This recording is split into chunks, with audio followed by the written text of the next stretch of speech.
Channel. તો મિત્રો બધા લોકોને નવરાત્રિની શુભકામના।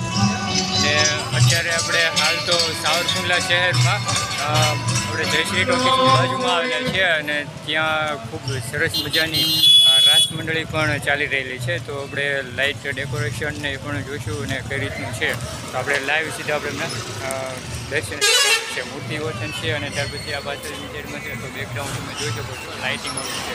તો ચાલો હવે આપણે ડાયરેક્ટ અંદર જઈએ અને તમને પણ એક નજારો દેખાડીએ કે સાવરકુંડલાની અંદર પણ હજી પણ પરંપરાગત જે હાલી રહ્યું છે મૂર્તિનું તો એ અત્યારે શરૂ છે। તો બન્યા રહેજો અમારી સાથે વિડીયોને લાસ્ટ સુધી। આપણે સીધા અંદરની સાઈડમાં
ગુંજી લેવા જાય।